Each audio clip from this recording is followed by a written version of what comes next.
had some topics, some stories that we wanted to share with our audience. And Patrick, let's start with you. We've got a story out of Winter Park in Central Florida. I'm not sure what that has to do with the story. Probably not a lot, but just setting the stage. We go to Dunkin Donuts in New England for coffee, for crawlers, for the odd breakfast sandwich or something which we regret having purchased later. We don't, and every once in a while someone needs to use the loo. We never go to Dunkin Donuts under the preconceived notion that a toilet might explode. And Patrick, you have a story about an exploding toilet in a Dunkin Donuts in Winter Park, Florida. Can you dish? Tell us more about that.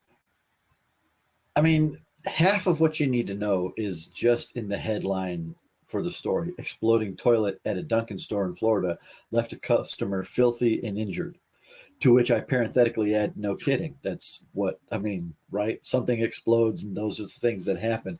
So the one really interesting thing about this story to me, besides the fact that he went to a Dunkin' to get his coffee and curler and questionable sandwich and side of snacking bacon, which snacking bacon should always be a thing.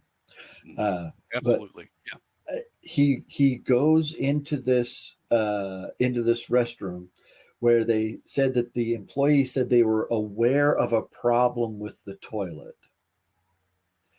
And what's really interesting to me is that I don't think that this man's a Florida man.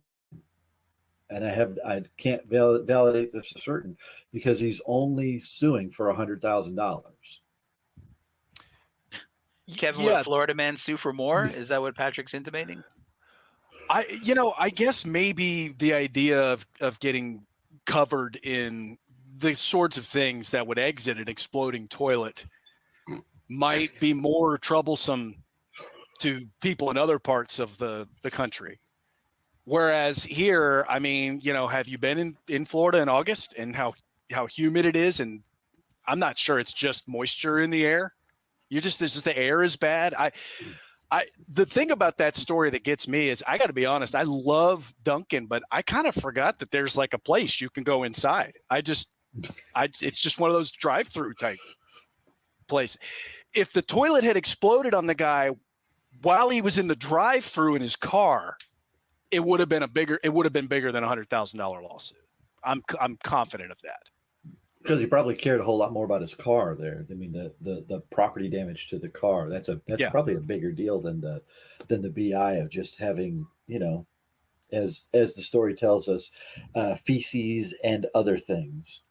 Well, and he also, in addition to the bodily injury, which we could have an interesting discussion about if we want to talk about, say, the ISO GL policy and it's how it approaches what bodily injury is. On top of that, and I'm not making light of this, this man was terrified, I'm sure. Toilets don't work like that. They're not supposed to, go that way. The exploding is supposed to go the other way. Sorry, this 12-year-old boy in me coming out here. I'm sure there's a 12-year-old boy listening to this podcast somewhere that's like in tears right now. It's the funniest thing he's ever heard.